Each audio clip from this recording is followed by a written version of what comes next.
guess we can just do the deck tech while we're sitting here waiting. So anyway, here's my deck tech for Kanya West, as I call it. I was trying to get Kanya to work in the Talir Combo shell. I like how good she is at letting you play multiple cards in one turn against aggro. So oftentimes they'll be like, oh, okay, I won't block, and I'm gonna just crack back, and we're like, okay, put a bunch of power in play and like play something else. So then we have two blockers, or like a blocker and a removal spell because of Kanya, and it sets us up well where like if they don't kill us, all of a sudden we've dumped all this crap on the board and we still have all of our attackers. So then on the following round, they're like screwed. So that's the idea. Roa can be there to gain some life back. Javon's great for generating value. Devotee, Trailmaker, Initiate, Tokus, and Aurelian Merchant helps us get like fast power, and then we use that to cast our like big booty cards on our sideboard, or like big Roas. Can also use it to just click Javon multiple times. Maxed out on Sandstorm Titans and Twin Spiteling. I think these are just the best cards to play into aggro. This deck is primarily a laddering deck, but I decided to run it in a tournament. The reason I say it's more for ladder is it's basically designed to just crush aggro even when they're on the play.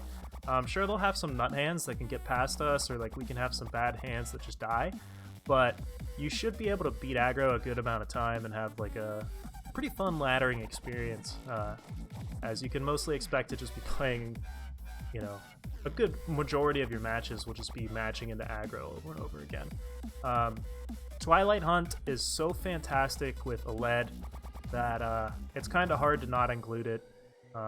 It's also good with Grodov's Burden. The card I would consider the flex slot in the market is Ayer. I noticed I was having a really hard time against Combri Relics, so I chose to run Ayer. Hindsight 2020, if I had potentially chosen to run a way to remove curses, or like Passage of Eons, or even like just a way to give my team endurance, I would have been able to blow out a lot of my opponents who are just spamming me with Permafrost, which my deck is kind of weak to. So that's just something to keep in mind. This is the flex slot. Put whatever you want in it. I chose to tech for Combri Relics. I found that Ayer is fantastic in that matchup. You grab it, and then they play their... You grab it first, and then when they equalize you, you discard it, and you get a 7/7 in play, and they just lose the game. So I just wanted a silver bullet for that matchup. Maybe it wasn't correct. Maybe I should just be trying to Talir combo them. But that's what I did. I don't know what's right. Do you. Swirl the Sands is also a good option.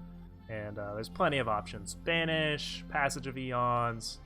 I've had Onerous Roa in that slot. I actually decided he was main deckable thanks to Javon synergy. Really run whatever you want. You can like not run Send an Agent main and run it in your market. But this is the deck. It's pretty straightforward. To Talir combo, most likely you're going to want to hold on to a Time Etchings if you decide to go for the combo. It's not always correct.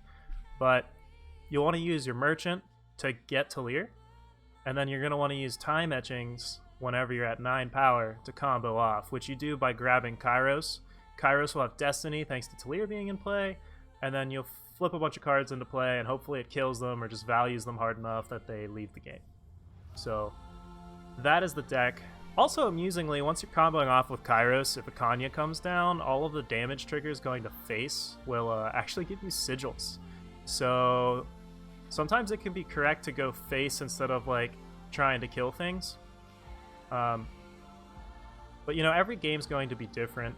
One of the cool things about this deck is we do get to play a lead who's just an absolute house, and Twin Spiteling. I know Twin Spiteling isn't a time unit, but having these two that just generate such big booty boys, and just get out of hand and just scale so well into the late game is fantastic. Like, a lead comes down, and once you get to 6 time, he's a 2-power 5/5. He's good against Sling because, like, sometimes he's able to just get completely out of control, and then they can't Sling kill him anymore. And if they permafrost them, all of your units have decay.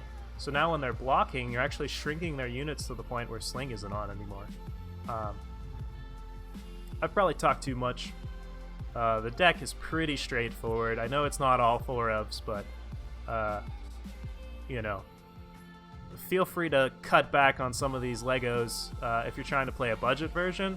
But honestly, if you're looking to play Talir Combo, there are budget versions of it, but this ain't it. So maybe try something else, but it's fun for the ladder. Whether or not it's better than my other Talir Combo or other Talir Combo decks on the ladder, I have no idea. But it is fun to play, and it is definitely better against aggro. So if that's what your cup of tea is, if you really don't like losing to Yetis, I would run this, and you should be happy with it.